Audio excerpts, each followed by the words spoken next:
ফুলকপিগুলো ভালো করে আমি ধুয়ে পিস করে কেটে নিয়েছি। এবার গ্রেটারের মাধ্যমে আমি গ্রেট করে নেব। ফুলকপিটা সম্পূর্ণ আমি গ্রেটারে গ্রেট করে নিয়েছি। এবার ক্যাপসিকামটাও আমি গ্রেটারে গ্রেট করে নেব। ক্যাপসিকামটা আছে, গ্রেট করে নেব। ক্যাপসিকামটাও গ্রেটারে গ্রেট করে নিয়েছি।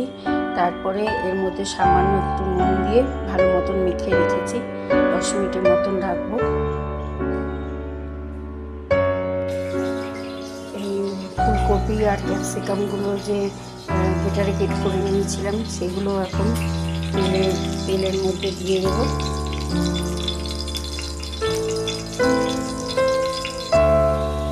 এটা সম্পূর্ণ ফুলকপি আর ক্যাপসিকামটা ভাজা হয়ে গেছে।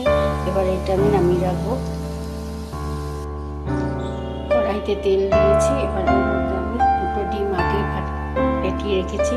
2টো ডিম আমি ছেড়ে দেব।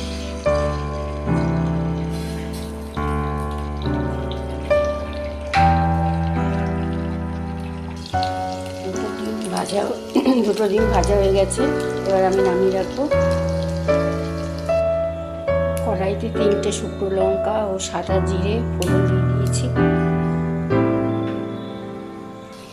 কড়াইতে আমি পেঁয়াজ কুচোনো, টমেটো কুচোনো, আদা রসুনের পেস্ট, কাশ্মীরি লঙ্কার গুঁড়ো সব দিয়ে ভালো করে সাঁতলে নেব।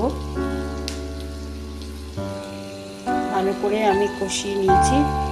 এবার এর মধ্যে আমি এই ফুলকপি গ্রেটার এবং ক্যাপসিকাম আর ডিমের কুচিগুলো সব ছেড়ে দেব।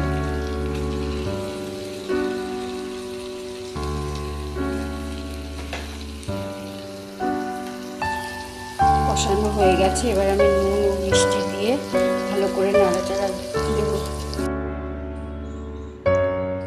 সম্পূর্ণ হয়ে গেছে, নামিয়ে রাখলাম।